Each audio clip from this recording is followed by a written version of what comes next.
And concerns are growing over new Taliban laws banning women's voices and bare faces in public in Afghanistan. UN officials say the rules extend the, quote, already intolerable restrictions on the rights of women and girls. Those new rules come nearly 3 years after the Taliban seized control of the country in 2021 following the withdrawal of U.S. troops there.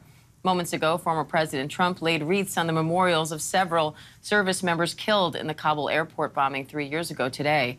President Biden released a statement marking the anniversary, saying those 13 Americans embodied the best of who we are as a nation, and Vice President Harris urged the nation to come together to honor them. Country Director of Afghanistan Women for Women International, Paivan Sadali, joins me now for more on this. Paivan, thank you so much for coming on. I'm sure it's a tough day. Can you walk me through your first reaction? What went through your mind when you read that the Taliban was implementing these new laws? And what are you hearing from women in Afghanistan who now cannot show their faces or utter their voices in public? Thank you, Diane, and thank you for keeping Afghan women visible to the world. You know, we got this news 3 or 4 days ago, and of course, as it always is, when we see an edict like this, there is a frantic rush to find out, you know, what it really means. What are the provisions? How do we translate? And for our organization, how do we immediately, you know, communicate with our staff, especially our female staff, to protect their mental health and well-being, first, and second, to ensure they're able to continue coming to the office or to the sites where they need to do their work, serving other women. Now, these laws they empower the Vice and Virtue Ministry to be at the front line of regulating personal conduct, and that allows them to administer punishments like warnings or arrest if they believe that Afghans have broken any of these laws. So what does that mean for women in the country? And what do you think life is like for women in Afghanistan right now? Well, let's clarify. I mean, I am here in Afghanistan. The Ministry of the Prevention of Vice and Promotion of Virtue has one overarching mandate, and that is to connect the Afghan people closer to the ideology of the de facto authorities, the Taliban. And where we saw in the early years guidance coming out, almost a hearts and minds campaign, what we're now seeing is, for the first time, with this new regulation law. However, we still do need to wait and see regarding the enforcement of this law. PVPV is a ministry. The police and other directorates are a separate ministry. They do work together. The PVPV and the police are oftentimes housed with each other.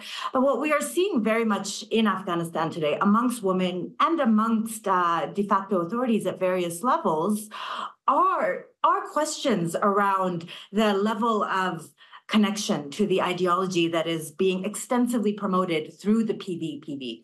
So that's their main job, to really promote and check on ideology. The actual ability to enforce is something that we need to wait and see. However, the mental health impact is still profound.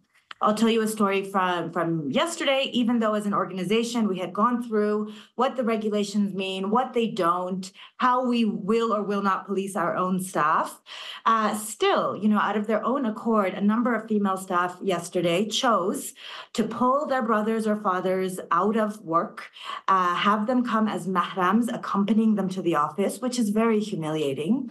They chose to have their faces covered, and when they came to the office, you know, on one hand, you know, one started just crying from that experience. Another one, you know, heard from friends that actually, you know, women can still come to the office, they're not being barred, and she started crying out of relief. So, you know, women are 50% of the population. They're trying with all their might to continue to be professionals, to continue to be medical workers, continue to go to school however they can.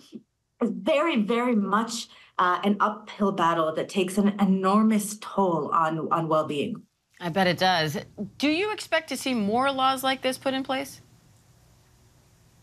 I think we're watching a struggle move forward. You know, the very fact that this has been made law is an attempt to codify what was previously guidance. However, what we're also seeing is that the ban on parks or gyms are not in this law. That the former guidance that mentioned the chadori, the burqa, is the best way to cover, is not in this law. Now it's saying don't wear transparent clothing. That there's more nuance in there. So some will say, actually, with this law, there is a defining, a codifying, but also a codifying of what women can do. Of course, this law also has regulations on men. Beards are mentioned again. Men need to wear beards. Everybody needs to pray. When you see PVPV in action, you know, last week they were in my building. I saw them taking the stereo away from our neighbors who were playing music. These laws are affecting everyone. And the PVPV is very much, you know, a point of contention amongst the Afghan people. All right. Well, we wish you the best. Peyvan Saidali, Country Director of Afghanistan Women for Women International. Glad to see your face and hear your voice today. Thank you for that. And thank you for having me.